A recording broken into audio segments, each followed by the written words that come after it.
show you how to make a lovely flare in post-processing in Photoshop.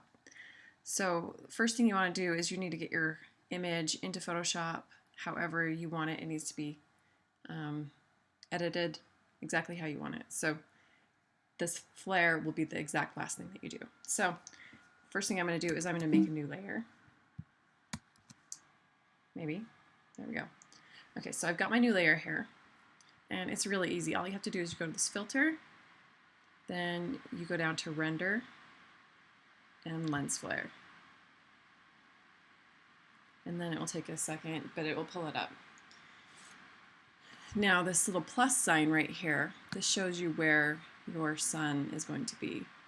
Now you need to be careful when you use this because the sun really should be in your image. If it's not in your image, then it's going to look kind of fake.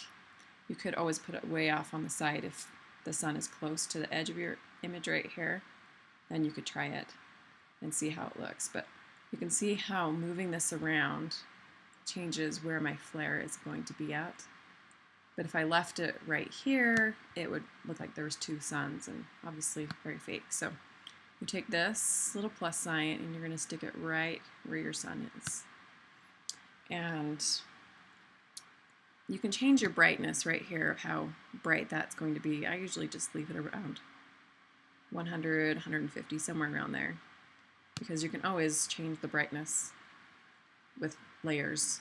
So better to make it too bright than not bright enough. Down here you have your lens type.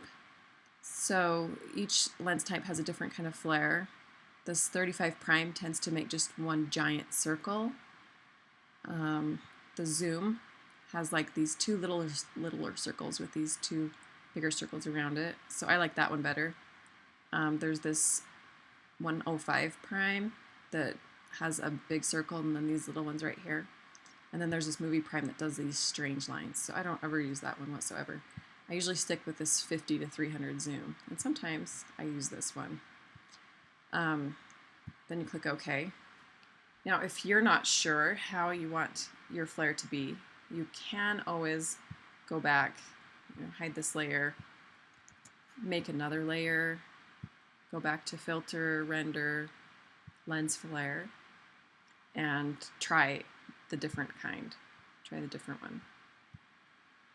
So you can kind of see this one is the 35 zoom. This one is that first one was the 35 prime. This one is the zoom. So you can just decide which one you want. And I honestly like the zoom one better, so I'm going to delete that. So I'm going to take my layer that my flare is on. I'm going to add a layer mask. I'm going to click on the mask to activate it and hit B for my brush tool. And I am going to go over here, adjust my flow. Maybe I go up a little bit and the opacity is fine where it's at, but I'm going to brush the flare off the front of my subjects. I'm going to add a little bit more because it kind of looks fake if it's in front of them. Okay, I'm just going to do that 100%, 100%. So I brush it completely off, and you can always zoom in. Maybe my computer's being kind of slow right now. It doesn't handle this moving and recording and everything all at once. So I'm going to just brush that flare off of your subjects.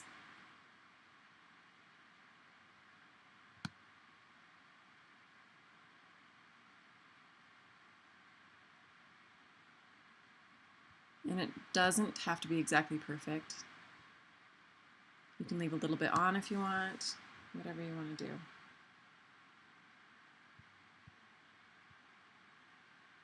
So there's our after and before. And after, you can see it just adds an extra little touch to it. Oh, and I'm actually going to go into here and reduce this. I'm just going to take a little bit of that brightness off the sun right there. Okay, So there's just a little bit of brightness right there now. So anyway, there's the before and there's the after. Thanks for watching.